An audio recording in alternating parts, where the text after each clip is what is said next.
su acto de amor, su sangre para una buena acción. Solo ven a Él y compruébalo. El mundo perdido en pecado está.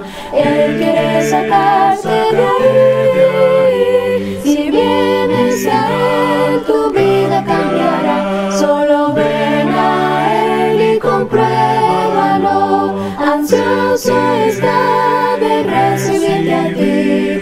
Corona te quiere entregar. Ya no dudes más, tan solo ven a Él. Solo ven a Él y compruébalo. Solo ven, solo ven, solo ven, solo ven, solo ven, solo ven, solo ven a Él y compruébalo. Solo ven a Él y compruébalo. Este es el símbolo de la iglesia primitiva más antigua, mucho antes que el pez. El símbolo de la rueda parece sencillo, pero tiene las 5 letras griegas. Tiene la I, que es Jesús, Jesucristo. Jesús. La X, Jesucristo. La omega, de Dios. Ok. La Y, Salvador. Y la E de Epsilon. Jesucristo, de Dios, Hijo, el Salvador. Pero las letras, las 5 letras significan ictus, que es pez. Una vez más, pero cuando lo dices en arameo, no dices Jesús Cristo, de Dios, el Salvador Hijo. Está diciendo Jesús Cristo, de Dios, tu Salvador. En arameo significa tu Salvador. ¿Ok? Y una vez más. El vencedor no sufrirá daño de la segunda muerte. ¿Qué les parece, hermano?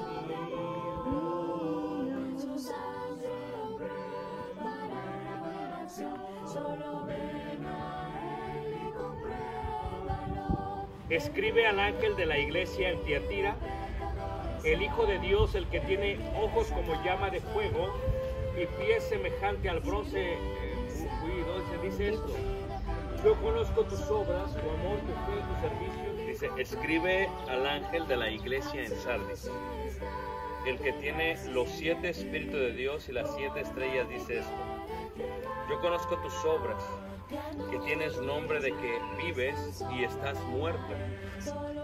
El nombre en él, el nombre de mi Dios y el nombre de la ciudad de mi Dios, la nueva Jerusalén, la cual desciende, dice ahí, del cielo con mi Dios y mi nombre nuevo. El que tiene oído oiga lo que el Espíritu dice a las iglesias. Eso podían recordar. Y ahora las aguas que salían de ahí, la gente que venía a través de las rutas comerciales y que no conocían, a veces llegaban a tomar agua de ahí porque pensaban que era para tomar. Después de 15, 20, media hora les daban náusea y se vomitaban. El agua ya estaba. Solo ven a Él y compruébalo. El mundo perdido en pecado está. Él quiere sacarte de ahí. Si vienes a Él, Si algún día nos visitas en tu casa en Elgin, en Chicago, estamos en la punta final de lo que se conoce como el Valle de los Tornados. El tipo de vientos que hay, por lo cual se llama la ciudad de los vientos, es uno que si uno decidiese colocarse en la esquina de lo que es el lago, en la bahía de las Marinas de Chicago, durante el mes de noviembre o diciembre, uno se pudiese dejar caer hacia el frente y el viento lo detendría por lo potente que el viento es. Al estar al final del Valle de los Tornados, la mayoría de las casas, como nuestra casa, su casa de ustedes, tenemos lo que se le llama un sótano. Y los sótanos son construidos especialmente por seguridad. Mi hijo estaba jugando béisbol el año pasado, ahí por el mes de septiembre, cerrando la temporada, y de pronto se escucharon las sirenas. La ciudad está llena de sirenas. Y las sirenas, aunque el cielo estaba despejado con mucho sol, aunque no había muchísimas nubes, tiene la idea de prepararnos para podernos cubrir a causa de los tornados. Porque tenemos solamente de 30 segundos a 2 minutos para irnos a el sótano y protegernos de los tornados. Son tan grandes los vientos que árboles que tienen más de 100 años en la ciudad han sido no solamente destruidos, sino desarraigados de la tierra y han sido llevados. El peligro es no tanto el viento, sino lo que todos los escombros lleva el viento y pueden golpearte a ti. Y nuestra familia ya tenemos un plan por si el caso llega a suceder algo así, y tenemos un área en el sótano donde es la área más segura para nosotros para irnos a proteger. Y hay veces que sucede, y cuando sucede en la congregación normalmente nos comunicamos constantemente con todos para asegurarnos que todos estén bien. Lo que tú ves, lo que yo veo, es la parte de afuera. Cuando ves un árbol, por ejemplo, la parte de adentro, se dice que si en la parte de afuera las ramas lo extienden, esa manera la debes duplicar o doblar o copiar, porque ese es el tamaño que tiene la raíz. Según las ramas y lo grande que están la raíz. Pero sucede que muchas veces las raíces no están bien arraigadas con firmeza. Por lo tanto, no pueden resistir con firmeza los fuertes vientos.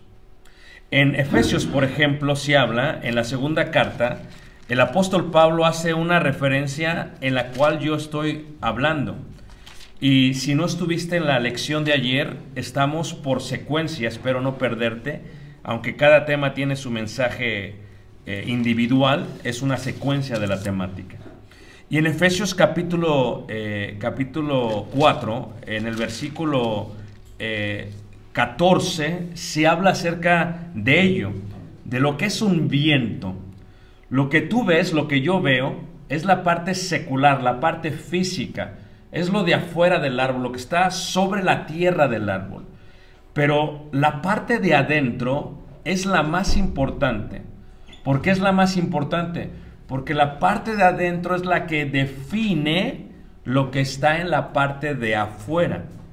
Efesios 4, versículo 14 dice, para que ya no seamos niños fluctuantes, leeré desde el versículo 13 para entenderlo mejor, hasta que todos lleguemos a la unidad de la fe y del conocimiento del Hijo de Dios, a un varón perfecto. Es la misma palabra griega en el análisis textual que utiliza Santiago para que lleguemos a ser perfectos y cabales. ¿Recuerdan esa parte, la parte de ayer?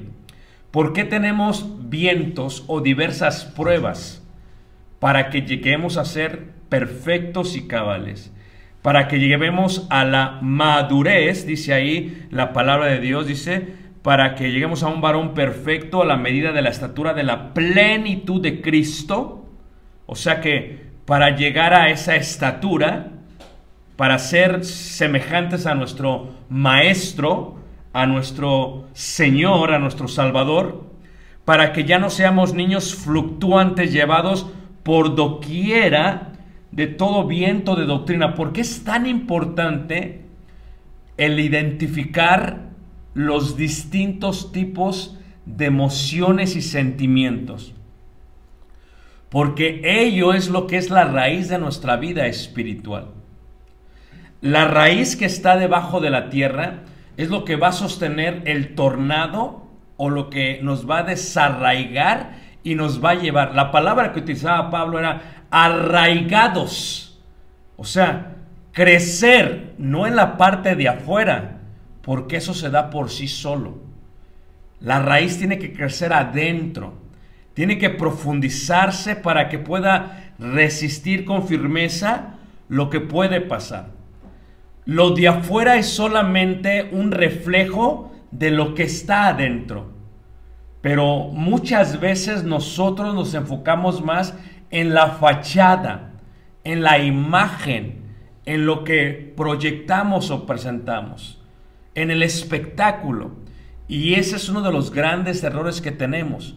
Si yo identifico estas 5 emociones que hablamos, que son las más grandes, hablamos de lo que era la ira, hablamos de lo que era el miedo, hablamos de lo que era el asco, hablamos de lo que era la tristeza. Vimos estas 5 emociones, las cuales son importantes reconocer, porque estas mismas emociones, si las reconocemos, podemos trabajar en ellas y podemos, con la ayuda de nuestro Señor y Creador, superarlas a ellas. Y la vida se trata de transformar aquello que sentimos. Primero, examinarnos como lo veíamos ayer y transformarlo en lo que Dios nos dice que lo podemos transformar. Ahí dice, por estratagema de hombres para engañar emplean con astucia las artimañas del error. Lo que estamos viendo en Ucrania, veíamos ayer, ¿por qué nos debe de interesar? Porque realmente vemos el golpe trágico que se le está dando a la población, pero sobre todo a nuestros hermanos en la fe. ¿Y por qué decíamos esto? Porque hace muchos tiempos, si recuerdan aquellos rusos, Stanley por ejemplo, lo que hizo es que metió a muchísimos rusos a la cárcel. Y uno de ellos era un escritor muy famoso. Si lees su libro te va a sorprender. Él agarró, tomó a todos aquellos que estaban en contra de su poder, aquellos que iban en contra de su opinión, y los metió a la cárcel. Gente rica, gente próspera, gente abundante, gente profesional, gente que tenía muchísimo estudio, los metió a la cárcel. Y lo que hacía es que tenía una estrategia. Te meto a la cárcel, te voy a traumar, te voy a afectar emocionalmente, para que el día que te saque no me vuelvas a contradecir. Eso es lo que hace a veces Estados Unidos. Tenemos un ministerio de la cárcel en el estado de Illinois, donde los senadores y los congresistas del estado en el cual yo vivo pudieron hacer un acuerdo con el gobierno federal. Porque cuando hay una persona que es indocumentada y la van a deportar, una vez que la toma, lo que se conoce como inmigración, nadie más puede hablar con ellos que su abogado o alguien que tenga que ver con la salud o con la protección de ellos. Pero se hizo una ley en la cual los ministros de la iglesia podíamos hablar con ellos. Y lo que hace Estados Unidos es que si tú te sigues metiendo en forma indocumentada, te vamos a meter primero unos meses en la cárcel. Porque ¿qué hace la cárcel? La cárcel lucha y lo primero que hace es que te destruye la forma interna. Es el propósito. Te vuelves a meter otra vez, te vamos a poner unos 2 o 3 años. Te vuelves a meter 5 años. ¿Y qué es lo que hace? Lo que hizo este Stanley fue precisamente eso. Los mete a todos, los separa de sus seres queridos. Y estando en la cárcel estas personas, todas empiezan a llorar. Porque llega un momento que el hombre es empujado, que los sentimientos, por más que los trata de controlar y someter y enterrar, empiezan a salir. Es parte de lo que se llama un quebrantamiento emocional. ¿Y qué sucedió? Había uno que decía, no sé dónde está mi esposa. Era un hombre totalmente rico, comía en los mejores restaurantes de Moscú. Y ahora dice, no sé dónde está mi esposa, no sé dónde están mis hijos. ¿Y qué pasa cuando una persona se quebranta? Normalmente, cuando ves a alguien vulnerable, los demás empiezan a quebrantar contigo. Uno de los grandes secretos en el cristianismo es encontrar un hermano o hermana con el cual puedas bajar el telón, bajar la fachada y puedas simplemente expresar quién eres, mostrarte vulnerable. Es la parte que dice Santiago: confesaos los unos a qué, manos, a los otros. Porque cuando una persona se muestra y llora, y muchos hombres, especialmente en nuestra cultura, no lo hacemos porque pensamos que se ve mal, porque te vas a ver débil. Pero qué precioso es cuando una persona encuentra a alguien que cuando te ve llorar tiene tanta empatía contigo que llora contigo, y que se duele contigo. Llorad con los que ¿qué? Lloran. Y eso es lo que pasó con esas personas, y empezaron a quejarse uno a otro, y había otro y se quejaba: yo tenía esto, yo tenía aquello. Había un doctor, había un científico, gente rica, y de pronto hay un hombre, el escritor del cual estoy hablando, que dice que era el único que no estaba llorando. Y le preguntan: ¿por qué no está llorando? ¿Qué está pasando? ¿Por qué usted no llora? ¿Verdad? Posiblemente era un pobre, posiblemente no tenía nada. Dice: no, yo también no sé dónde está mi esposa. Yo también no sé dónde están mis hijos. Dice: pero Dios me ha enseñado que en estos precisos momentos, dice, yo también estoy sintiendo con ustedes, es el momento en que tengo que transformar. Esto es un concepto de madurez, de ser perfectos y cabales, de llegar a un punto de que voy a sentir tristeza, y la tristeza me va a llevar a llorar. Es parte de la vida, hermanos. Es un sentimiento que tenemos que asimilar, que tenemos que cambiar. A veces nosotros con nuestros hijos varones: no llores, porque los hombres ¿qué? Y una de las grandes cosas que tenemos que hacer como cristianos es darnos cuenta de por qué Dios colocó en este sistema, en su creación, a imagen y semejanza de Él, colocó la tristeza como una emoción que es importante identificar. En 2 de Corintios capítulo 7 dice ahí, en el versículo 10, dice: porque la tristeza que es según Dios produce arrepentimiento para salvación. Esto es, que si tú y yo, cuando empezamos este camino, cuando se sembró la semilla del evangelio, si tú y yo no hubiéramos sentido la emoción de la tristeza, nunca nos hubiéramos arrepentido. ¿Qué sintieron los varones en Jerusalén? Estaban compungidos ¿de qué, hermanos? Tienes tú que asimilar, conocer tus raíces, y no tienes que oprimir o suprimir o enterrar más o quitar o ignorar. ¿Qué es lo que hacemos? Las emociones que sentimos. Dios no está en contra de que llores. Ahí dice, porque la tristeza que según Dios produce arrepentimiento, ¿para qué? Salvación. Pero fíjate cómo dice el versículo 9 antes. ¿Ahora qué? Ahora me gozo. Pero fíjate cómo dice el versículo 8. Porque aunque os contriste con la carta, no me pesa, aunque entonces lo lamenté, porque veo que aquella carta, aunque por algún tiempo os contristó. ¿Por qué es hermoso, hermano, sentir tristeza? Porque podemos transformar nuestra tristeza. Porque podemos lidiar con ella. Ayer hablábamos de esta examinación, de esta autoexaminación. Mi hijo llegó el otro día a casa y me dice: papá, me siento triste. Me siento triste.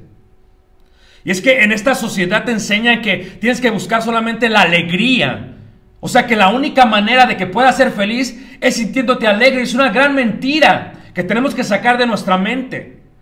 Porque se le adora a Dios cuando estás gozoso, pero también se le debe de adorar a Dios cuando estás triste. También debes de transformar ello. Ya sea que lloremos, ya sea que nos alegremos, ya sea que vivamos o que muramos, del Señor que somos. Y esta tristeza debe de ser transformada. Pablo dice, los contristé con la carta. Yo no lo quería, pero los contristé. ¿Pero por qué fue bueno? Versículo 10. Porque la tristeza que según Dios produce arrepentimiento para salvación. Pero dije de que no hay que arrepentirse. Pero la tristeza del mundo, dice, produce ¿qué? Muerte. Si quieres permanecer, resistir con firmeza, tienes que aceptar que en el cristianismo se vale llorar, se vale sentirse triste, y que la Biblia está llena de tristeza. ¿Está alguno alegre, cante qué? Pero no nos dice que solamente va a haber alegría, también dice, ¿está alguno triste? O sea, Dios reconoce que vamos a estar tristes.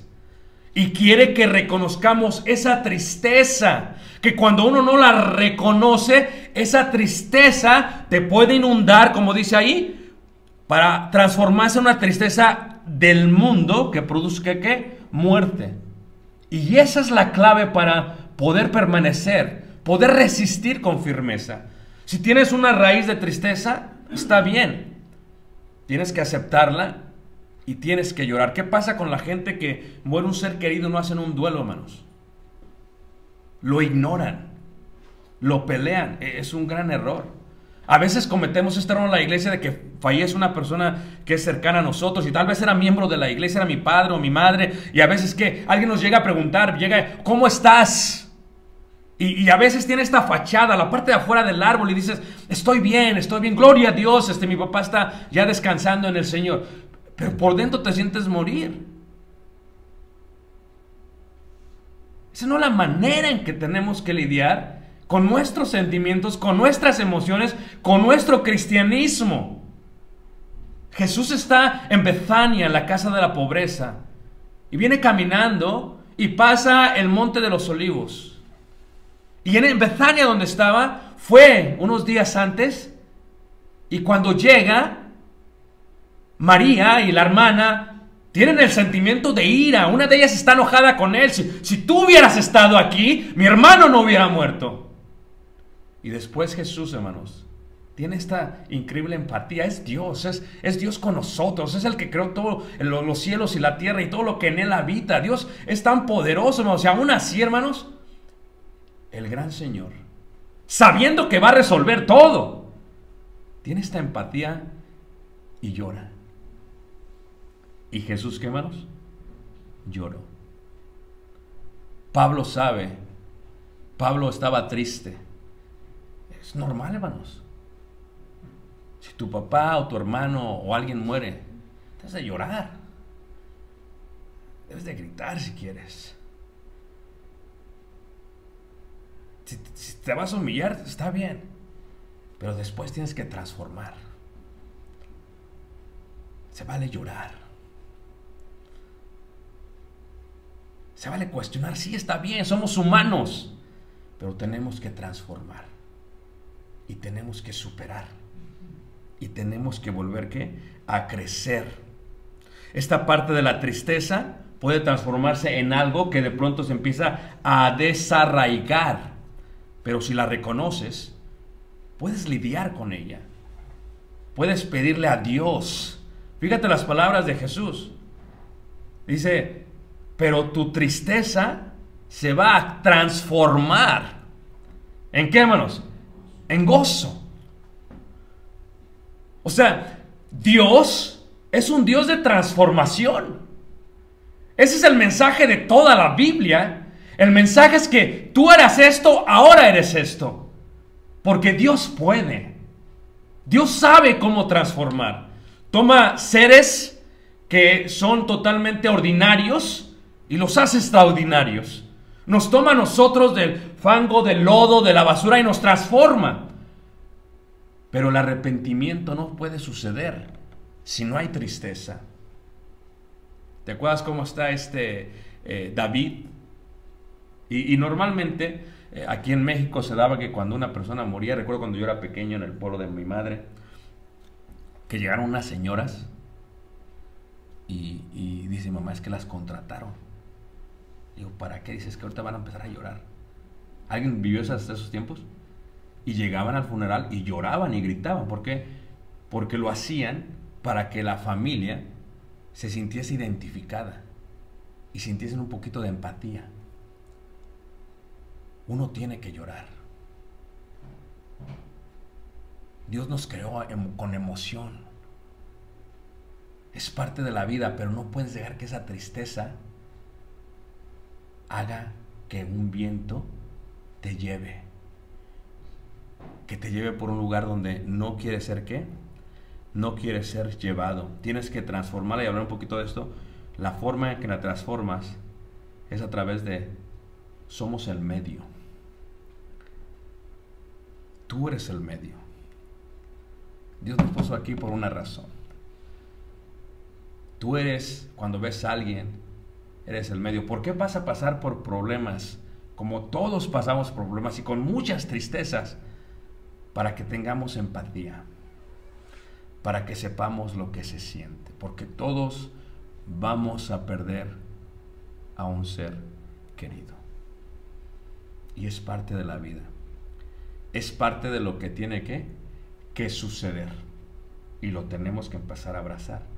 Pero lo tenemos que empezar a transformar. Fíjate cómo dice también Hechos en el capítulo 20, en el versículo 13. Fíjate cómo Pablo quiere transformar ya no solamente la tristeza, sino otro sentimiento que es el miedo. ¿Ok? ¿Hay miedo? Sí. ¿Hay miedo por lo que está pasando con la guerra? Sí. Pero si no hay guerra, no podemos saber lo que es paz, hermanos. Si no hay incertidumbre, ¿cómo saber lo que es seguro? Y el cristianismo es constantemente tristeza, porque Dios no nos dice que nos va a quitar de toda tristeza, y es el error de este siglo, que pensamos que la vida se trata de todo el tiempo ser felices, hermanos. No. Como seres humanos tenemos que asimilar que todos estos sentimientos y emociones que sientes son parte del cristianismo y son parte de la vida.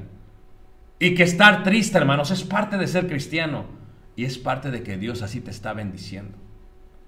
Y a menos que lo empieces a ver así, lo puedas transformar. Pablo le dice a ellos, ahí en el capítulo 21, en el versículo 3, dice: entonces Pablo respondió y dice: ¿qué hacéis? Dice: llorando y quebrantándome el corazón.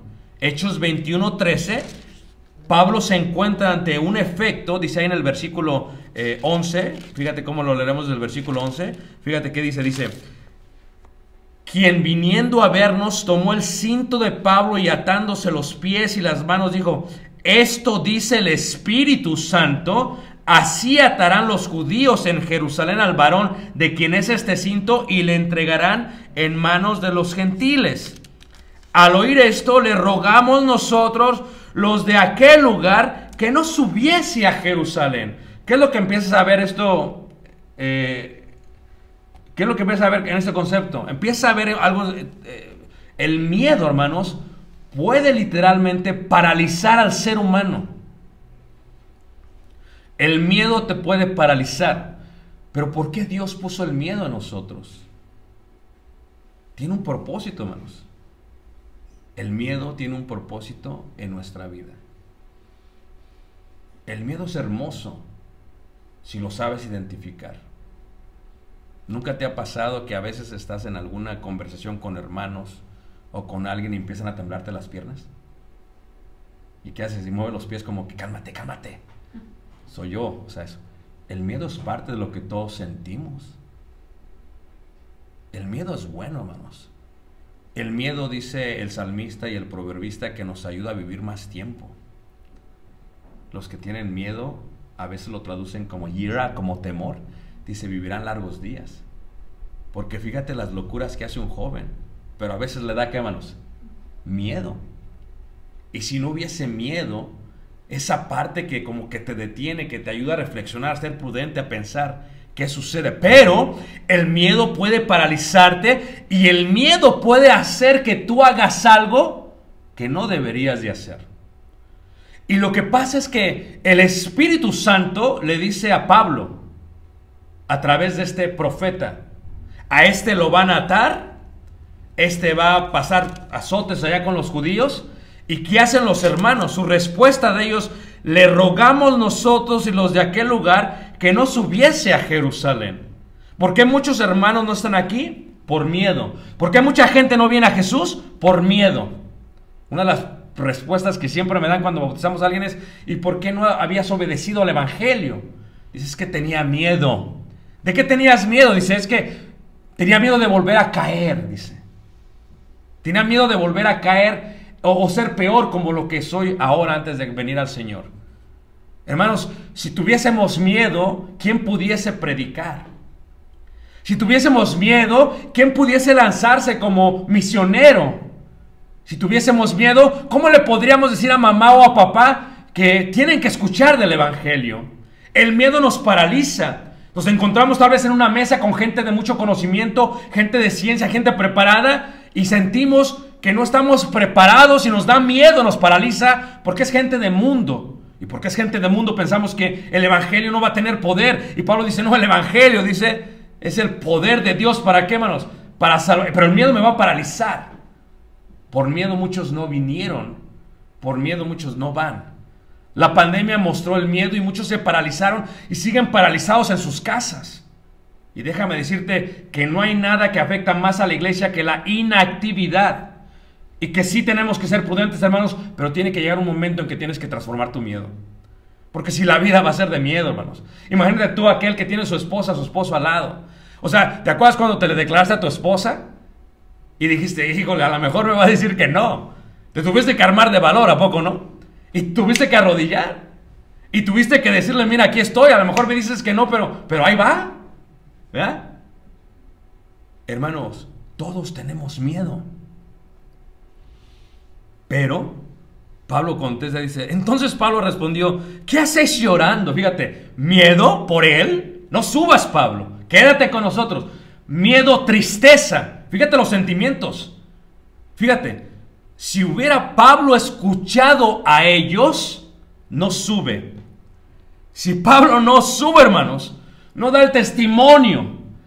Si no da el testimonio, hermanos, muchos hebreos no hubieran oído.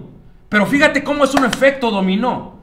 Si no hubieras tenido valor, si tu miedo no lo hubieras transformado, tus hijos no estarían sentados a tu lado. O sea, tuviste que decirle a tu esposa, ¿sabes qué, mi amor? Perdón, todavía no es mi amor, pero quiero que seas mi amor. ¿Sabes? Quiero hacerte una pregunta. Y te temblaban las piernas, sí. Es parte de la vida. Pero ¿qué hiciste? Superaste tu miedo. Transformaste tu miedo en valor. Estuvieron congelados los soldados de Israel porque tuvieron miedo. Por un hombre que decía, aviéntenme a quien sea, en pocas palabras. Y de pronto llegó un pequeño y dice, ¿quién es este incircunciso? ¿Tú crees que David no tenía miedo? Oye, David fue claro cuando escribe el Salmos 23. Me infunde aliento. ¿Tú crees que no tenía miedo David? ¿Tú crees que venía el oso? A ver, vente los. No, el león, vente. No, es normal. Pero ¿qué hacía David? Confiaba en Dios. Dios tiene un plan. Y si tu cristianismo lo vas a vivir en miedos, nunca vas a resistir con firmeza. Tienes que abrazar el miedo. Tienes que aceptar que tienes miedo. Pero después tienes que controlar tu miedo. Y tienes que superar tu miedo. Y tienes que levantarte otra vez. Vas a llorar, llora. Pero luego límpiate las lágrimas y camina. Adelante, levántate. ¿Qué dice el apóstol Pablo? Dice, ¿qué haces llorando y quebrantándome el corazón? O sea, Pablo, hermanos, pues dice, o sea, él se quebrantó también. O sea, ¿no tenía Pablo miedo? Sí. Pero como que no le están ayudando, ¿me entiendes? Oye, no me echen porras. A veces sentimos miedo y queremos que alguien nos diga, no, quédate aquí, detente, congélate. No, hermanos, lo que hace Pablo es que lo trajo, dice, porque yo estoy dispuesto no solo a ser atado, mas aún a morir en Jerusalén por el nombre del Señor Jesús. ¿Por qué? Porque toda esta raíz que tenemos, esto que nadie puede ver, hermanos, esto que está dentro, que está llena, hay algo que la sustenta. Hay algo que no hemos visto. hay algo que se le llama fe. Y tú eres el medio.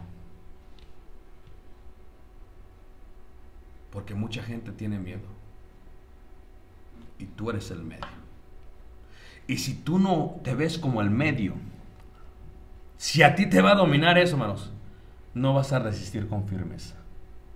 Bendito el Señor que puso en nuestros caminos hermanos como Pablo, que pudieron controlar sus piernas temblando y nos pudieron decir, se puede hacer. Puedes seguir en el camino del Señor. Esto es que totalmente posible. Pablo dice, porque yo ya estoy para ser sacrificado y el tiempo de mi partida está aquí, hermanos, cerca. Imagínate, hermanos, cómo Pablo puede controlar este tipo de sentimientos. ¿Y a quién se lo está diciendo, hermanos? A Timoteo. O sea, Pablo dice, yo me acuerdo de tus lágrimas. O sea, Pablo reconoce que Timoteo estuvo triste. No lo está ignorando, hermanos. Uno de los grandes errores que hacemos como hermanos es, deja de llorar, el Señor está contigo, no te preocupes. No, asimila tus emociones, asimila tus sentimientos, ve tu interior, deja que tu espíritu lo sienta. Y una vez que lo sienta, porque lo vas a sentir, la clave está, pero Dios lo puede hacer. Porque ¿qué es la fe? Sino la certeza de lo que, hermanos, que se espera. ¿Y por qué tenemos diversas pruebas? ¿Cuál es el propósito de tener diversas pruebas? El propósito de tener diversas pruebas es para que nos lleve a la madurez, para que seamos cabales. O sea que el camino del Señor está lleno de pruebas. Por eso Pedro dice, no os sorprendáis, no os sorprendáis. Hermanos, cuando nuestros hermanos en Ucrania salgan de esto, porque van a salir de esto, van a ser mucho más fuertes. Pero no todos van a salir. No todos van a poder resistir, ¿con qué, hermanos? Con firmeza. Y Pablo le está diciendo a Timoteo esto que está pasando, y le está diciendo todo esto que está sucediendo, ¿verdad? ¿Y qué es lo que pasa? Fíjate cómo dice Santiago, hermanos, ahí Santiago en el capítulo 1. Hay algo importante. Ayer hablamos acerca de cómo le hago yo para transformar. Esto es un secreto, hermanos, que lo declara la Biblia. O sea, ¿cómo le hago yo para transformar? Ayer veíamos lo importante que era discernir. Veíamos lo importante que era escudriñar. ¿Se acuerdan de las espinas de los peces? Y ahí en Santiago capítulo 1, pues Santiago dice, ok, hermanos míos, versículo 2, tened por sumo gozo cuando os halléis en diversas pruebas, ¿ok?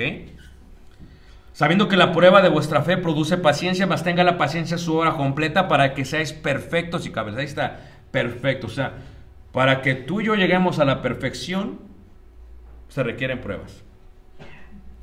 La pregunta es, ¿cómo le hago para resistir las pruebas? ¿Cómo le hago para resistir con firmeza? Dice ahí en el versículo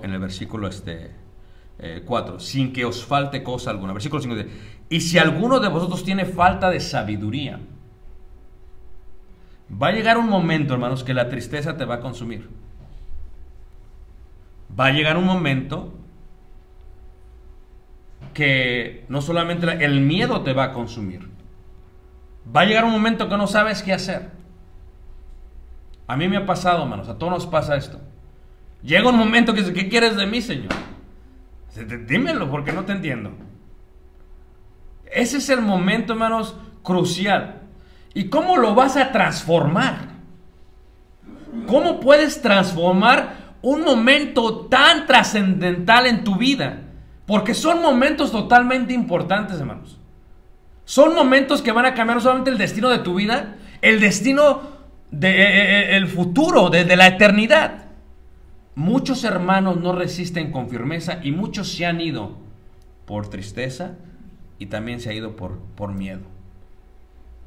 ¿Y sabes qué? Con ellos se van sus hijos. ¿Y sabes qué? Duele, hermanos. Pero ¿cómo le hago yo? ¿Cómo le haces tú? Santiago dice, si alguno de vosotros tiene falta de sabiduría, pídala a quién, hermanos. A Dios. O sea, si llega un momento que no puedes aplicar y discernir y escudriñar lo que está pasando, si tienes falta de sabiduría, pídela a Dios. Arrodíllate. Llora con Dios. Imagínate, Dios viendo nuestro espíritu, porque el Espíritu del Señor escudriña todo, ¿verdad? Viendo nuestro miedo, nuestra tristeza, y viendo que no la podemos reconocer. Y por eso dice que el Espíritu nos ayuda con gemidos indecibles.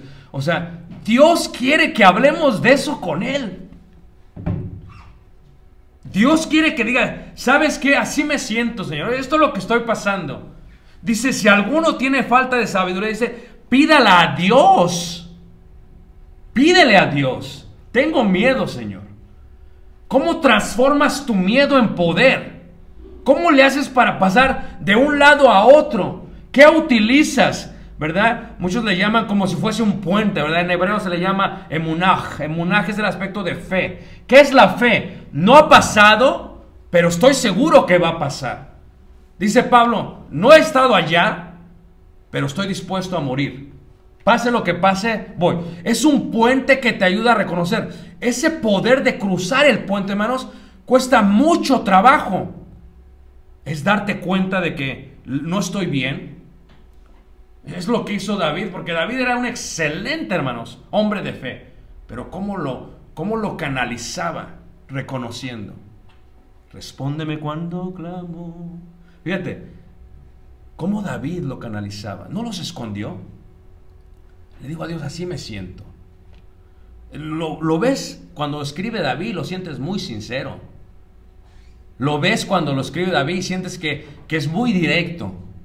Lo ves a David y dices, wow, ¿cuántas veces hemos tenido el valor, hermanos, de hablar así con Dios? Pídala a Dios, dice, el cual da a todos abundantemente y sin qué, hermanos, sin reproche. Y dice, y le será, ¿qué, hermanos? Dada.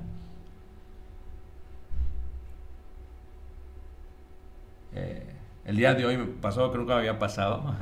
Y estaba hablando con Caleb en la mañana y me dice Caleb, papi, tengo un favor que pedir, te hablamos por teléfono. Le digo, sí, papi, dime, ¿qué pasó? Dice, quiero ver si me prestas dinero. Nunca me lo había dicho, hermanos. Dije, ¿que soy banco? ¿Qué, verdad? Que si me prestas dinero. ¿Qué está pasando? No, estoy como que no. Y mi esposa lo escuchó. Y mi esposa dice, papi no se le pide prestado. Yo, no, papi. No.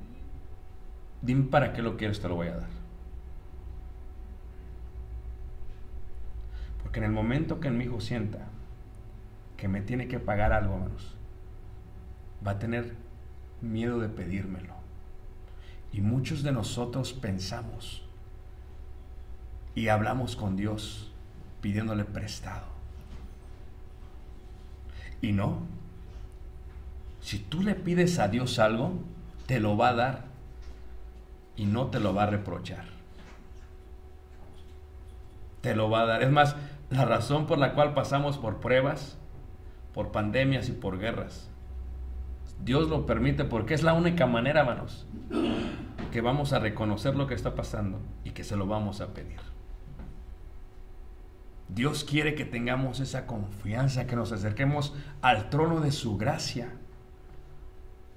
Quiere que lleguemos y digamos, ¿sabes qué, Señor? Esto me tiene congelado, esto me tiene turbado, lo que está pasando acá y lo que está pasando allá. ¿Y cómo le hago, Señor? O sea, explícamelo, dímelo. ¿Qué hago? Y a veces como que quisiera, ¿verdad? Que una voz del cielo de pronto, Ricardo, tienes que hacer esto. A veces queremos eso, un poco no. Pero a veces Dios sabe cómo hablarnos. Y cuando uno le pide de esa manera a Dios, dice, y le será dada, y de pronto te levantas de la oración y dices, ¿sí será que me la da Dios o no? Pero cuando reconoces todo eso, ya le dijiste al Señor, deja de llorar. Lloraste ya, sécate y vámonos. Tienes que empezar a transformar todo esto que pasa, porque Dios permite que todo esto suceda para que reconozcamos la razón por la cual nos ha puesto aquí. ¿Para qué Dios te puso aquí? Estamos aquí con un propósito, hermanos. ¿Para qué Dios permitió que muriera tu padre o tu madre? ¿Para qué Dios permitió que estuvieses a punto de morir por la enfermedad? ¿Para qué Dios permitió que tengas una enfermedad, como dijo Pablo, que te abofetee constantemente? Porque somos el medio. Porque la única manera de tener empatía con otros seres humanos es cuando ya pasamos por ello. Ayer hablamos de los abuelos. ¿Por qué los abuelos son así? ¿Por qué los abuelos? Porque ya pasaron. Ya se sabe lo que siente. Por eso los abuelos dicen a veces a los hijos: no le pegues a mi niña preciosa. Déjala, por favor, no le grites. Y tú estás como: pero a mí cómo me pegaste, ¿verdad? Pero ya pasaron por esa parte. Ya tienen más madurez. Ya tienen más empatía. Y dice ahí: pero pida con fe, dice. O sea, pide con fe. ¿Cómo te vas a afirmar? Reconociendo lo que siento. Asimilando lo que siento. Y luego poniéndose en las manos de Dios. Y una vez que se lo pongamos a Dios, hermanos, dejar. Y empezar a actuar. Porque ¿qué es la fe? Da todo un capítulo, Santiago. La fe sin las obras, ¿qué más está qué? Muerta. Está muerta. ¿Qué dijo David? Yo prefiero estar un día en tus atrios que 1000 fuera ¿qué? De ellos. Muchos hermanos no se van a recuperar de la pandemia. Porque no van a transformar el miedo, hermanos. No van a transformar el miedo. Y lo tienes que transformar. Muchos hermanos están en duelo. Pasa 1 año y 2 años y 3 años y 10 años. Y sí está bien que llores todavía, hermanos. Pero tienes que transformarlo.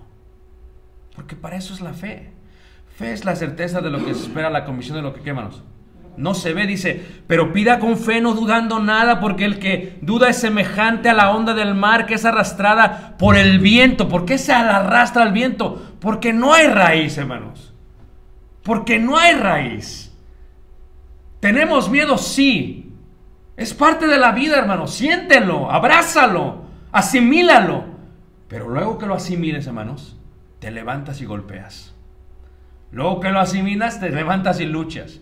Ya que lo asimiles, porque la única manera de poder permanecer y resistir con firmeza, hermanos, está basada en la transformación. En ese de todo lo puesto en Cristo que me, ¿qué, hermanos? Que me fortalece. Y tú lo puedes hacer porque Dios no te ha dado espíritu de, ¿qué, hermanos? De cobardía. Dios no te ha dado espíritu de cobardía. Una vez en Ciudad de México, no sé si aquí se pelean mucho también, pero estábamos jugando una vez fútbol, soccer, y me encantaba, ¿no? Pero yo tenía, y a veces todavía lo tengo un gran defecto, y el defecto es que a veces me burlo de la gente. Y resulta que cuando era pequeño le metí un gol al muchacho, al portero, y me burlé de él. Y ocurrió que le meto otro gol y me volví a burlar de él. Y entonces ya por llamarle por su nombre, ¿verdad? Le dije una palabra así que decía: no, pues por donde quiera te entran las pelotas. Y se enojó. Y era grandote, ¿no? Como regiomontano, así fuertote, así. Y pues yo, pues, ustedes saben, un mestizo de ahí, mezcla. Ciudad de México chiquito, ¿eh? Y se vino sobre mí. Y me dio mucho miedo, hermanos. Ándele, ¿para qué anda hablando? Por hablador. Y resulta, hermanos, que este miedo que yo sentí, hermanos, en ese momento que veo de lejos a mi hermano. Y mi hermano era tremendo, o sea, se peleaba por cualquier cosa. Y le tenían miedo en el barrio, hermanos. Y entonces que yo lo veo de lejos a mi hermano, dije: ahora sí que, véngase. Fíjate. Y estaba grande. Y yo bien, pero ¿por qué, hermanos? Porque vi a mi hermano que venía. Fíjate cómo mi miedo se transformó en valor. Resulta que llega mi hermano y pues todos ya empezaban a hacer bolita, no sé si aquí hacen también bolita. No, órale, que quién sabe qué. Y llega mi hermano y se me acerca, hermano, se me agarra de la playera, así me jala. Dije: espérate, si el problema es con aquel. Dice: si no le das tú a él, te voy a dar yo a ti. Fíjate, hermanos. Dije: no, pues le tengo más miedo a mi hermano que a aquel. Dios está como gigante detrás de nosotros. Dios pelea nuestras luchas, pero quiere que las peleemos también. Dios quiere que te levantes. Dios quiere que sigas, porque ¿para qué estás aquí? Porque la transformación realmente está dentro de ti. Un escritor antiguo dijo: Señor, hazme instrumento. Donde haya odio, permite que yo siembre amor. Donde haya injuria, perdón. Donde haya discordia, unión. Donde haya duda, fe. Donde haya error, verdad. Donde haya desaliento, esperanza. Donde haya tristeza, alegría. Donde haya sombra, luz. Que no busque ser consolado, sino consolar. ¿Sabes por qué no lloraba aquel hombre que estaba en la cárcel de los rusos? Porque te pueden hacer a ti lo que quieras, pero nadie podrá cambiar tu propósito en esta vida. Y eso nosotros le llamamos fe. Ya sea que vivamos o que muramos, del Señor, ¿qué, hermanos? Somos. Y esa es la parte en que arraigas tu vida. Pero si eres semejante a la onda del mar que es arrastrada por el viento, porque ayer fue la pandemia y mañana y hoy es la guerra y mañana es otra cosa, hermanos. Y la vida, aquellos que tenemos mucho tiempo en el cristianismo, a veces los hijos salen mal, o no es que salgan mal, sino es que es una gran prueba, y a veces hacen cosas que nos destruyen, y a veces nos corren del trabajo, y a veces vienen todos este tipo de pruebas. El problema no es lo que se viene, sino cómo yo lo estoy percibiendo desde adentro, estos sentimientos que provocan. No es que tenga miedo de que me corrieron, ¿cómo lo voy a hacer con mi familia? ¿Quién va a pagar? Y empieza a ver todo esto. Y cuando sientes todo eso, lo tienes que transformar. ¿Y cómo lo transformas? Fíjate cómo dice Pablo: sé vivir en escasez y sé vivir en ¿qué, hermanos? En abundancia. Pero muchos de nosotros diríamos: pero qué bonito es permanecer viviendo en abundancia. ¿Ah, que sí? Pero no, hermanos, porque hemos aprendido más de la escasez que de la abundancia. La escasez te enseña tanto en la vida, hermanos, pero sobre todo te enseña fe. Porque si el Señor le da de comer a las aves, ¿qué no hará con nosotros? Y cuando tienes miedo, dice el Señor: ¿por qué os turbáis? ¿No valéis más vosotros? Hace una expresión bonita en Lucas: si ustedes son mi pequeña manada. Dice al final de Mateo: yo estoy con vosotros hasta qué, hermanos. Pero si nosotros no dominamos eso, hermanos, ¿cómo le hacemos? Tienes que aprender a transformar esto, hermanos. Tu esposa se siente con miedo, se siente con tristeza, llora, hermanos. Ayuda a transformar esa parte. Se siente débil, es parte de la vida, hermanos. Un matrimonio, hermanos, se hace más fuerte cuando pasa por problemas. Tú lo sabes, yo lo sé, hermanos. Yo he sentido tristezas muy profundas con Tali. Hemos llorado juntos muchas veces. Pero es hermoso, hermanos, porque nos hemos unido más. En fe hemos podido ver el poder de la transformación. Hemos podido ver qué hace cuando ella ora por mí, cuando lloro por ella sin que ella y yo me dé cuenta, hermanos. Es esa parte de transformar. O sea, estás triste, sí, pero ¿sabes qué? Vamos a crecer en esa tristeza. Vamos a alegrarnos en esa tristeza. Vamos a sentir sumo gozo en esa tristeza. ¿Por qué? Porque a veces, hermanos, muchas veces solamente se requiere un abrazo externo para que la raíz crezca muy dentro de nosotros. No sé si esto te lo ha dicho a mí, tal vez me lo dice muchas veces. Dice: abrázame fuerte. No sé qué significa, pero luego me dice: no me abraces así. No se la ha pasado. A mí yo le hago a Talia así, ¿va? No, así no me abraces. Digo: ¿cómo quedará que la abrace? ¿Cómo le hago para...? ¿Qué es lo que quiere? A veces pienso. Pero luego la abrazo, hermanos. Y siente esa seguridad. Dile al Señor: abrázame fuerte. Y como Tali me dice: abrázame fuerte, sé que no vamos a quedarnos abrazados toda la vida. Pero eso solamente son unos minutos o unos segundos, hermanos. Estoy reafirmando, arraigando, hermanos, todo eso. Al dejarla de abrazar, los problemas no se fueron. Al dejarla de abrazar, la tristeza no se fue. Seguía ahí, hermanos. Pero ¿qué pasaba, hermanos? Empezaba a haber una transformación. Y Jesús sabe la forma en que lo podemos hacer. Tenemos que transformar eso para hacer eso. Transforma tu paternidad. Que tus hijos vean en ti una persona vulnerable. Déjate caer, está bien. Pero sobre todo enséñales que se tienen que volver a levantar. Que vean lo que se siente cuando las cosas no van bien en la iglesia. Porque lo van a ver, hermanos. Muchos de nuestros hijos han dejado el camino del Señor. ¿Por qué? Porque vieron problemas en la iglesia.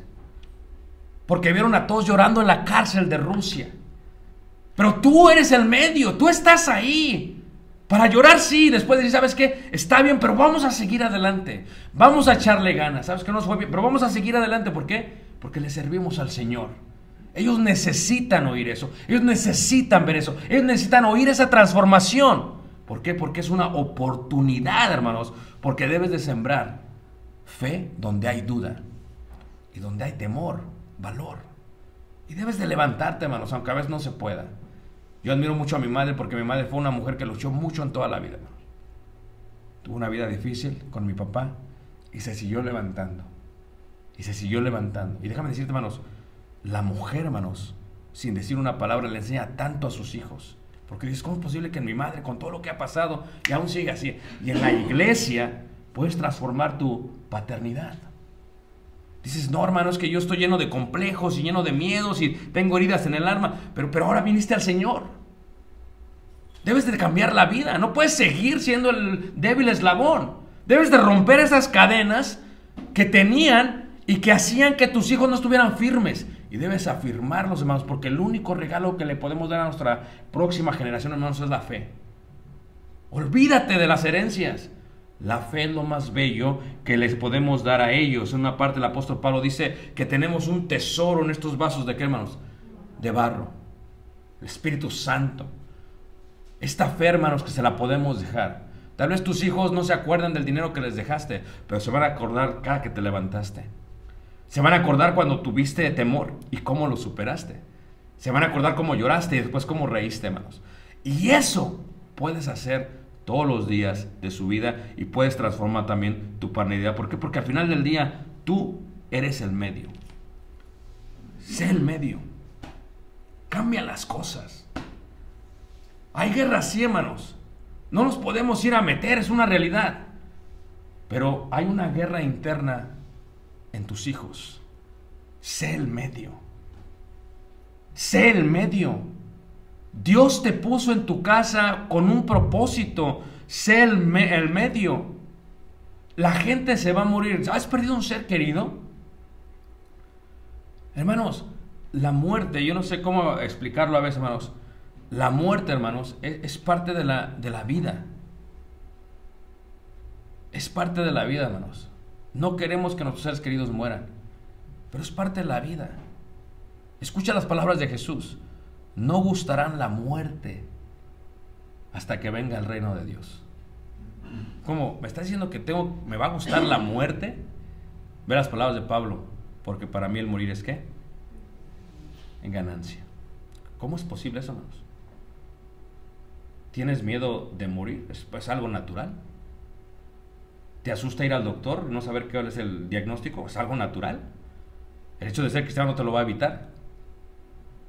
Es algo natural que tengas miedo de morir. Pero hermanos, tenemos que ir asimilando que la muerte es el inicio de nuestra vida.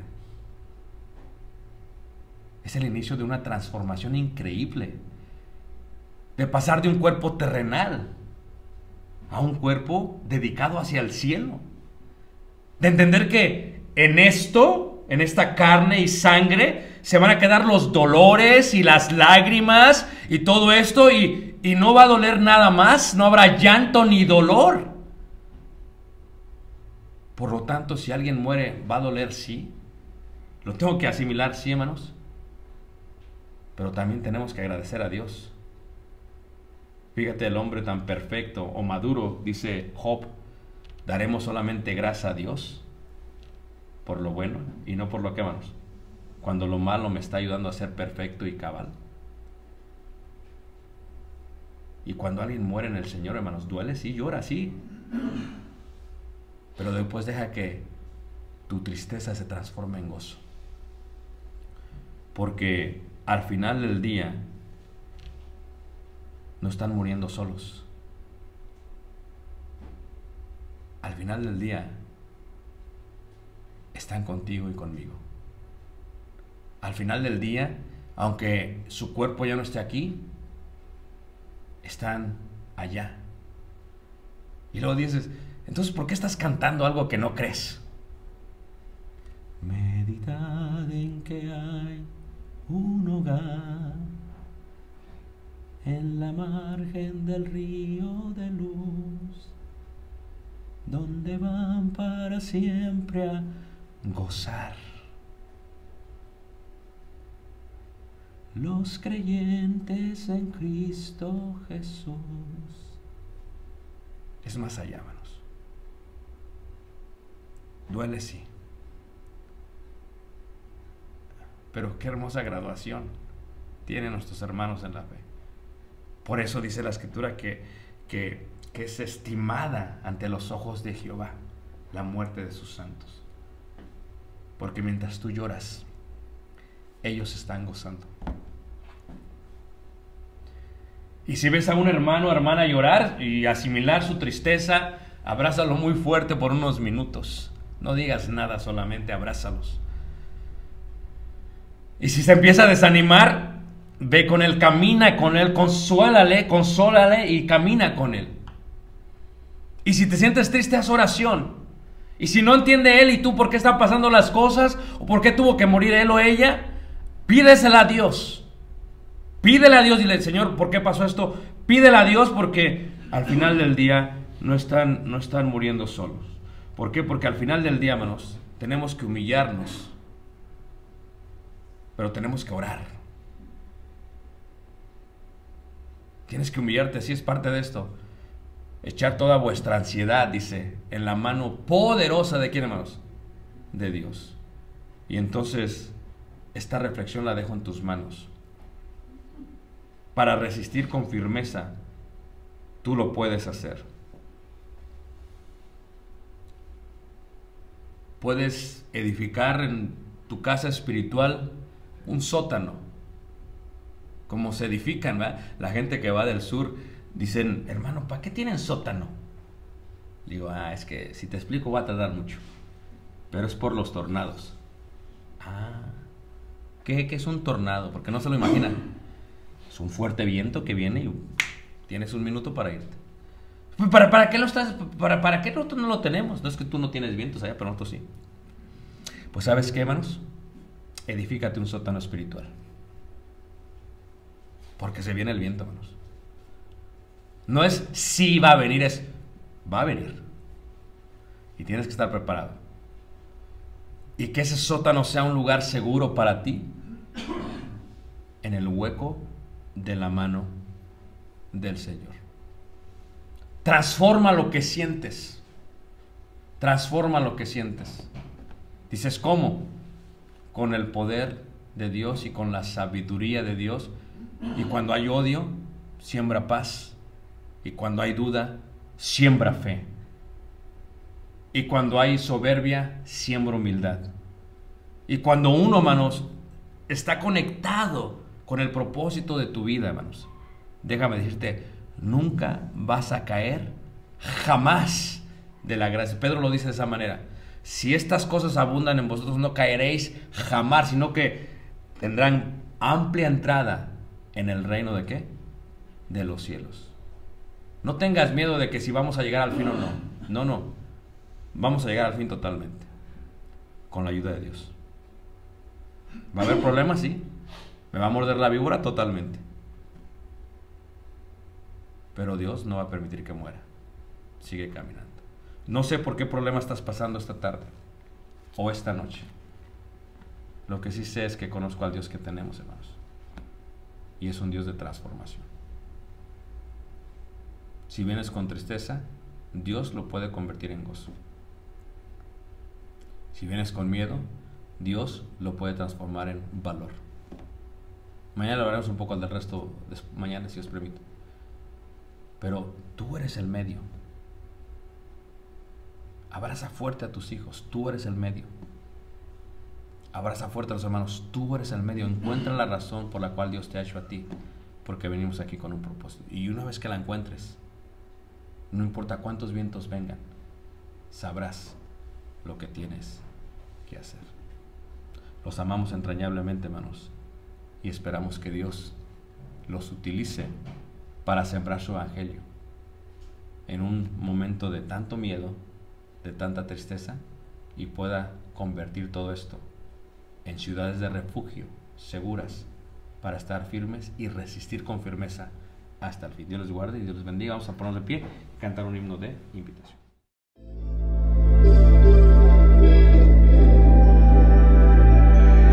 Desde la cruz su sangre derramó, un hermoso acto de amor. Su sangre obró para una buena acción. Solo ven a Él y compruébalo. El mundo perdido en pecado está. Él quiere sacarte de ahí. Si vienes a Él, tu vida cambiará. Solo ven a Él y compruébalo. Ansioso está de recibirte a ti. Corona te quiere.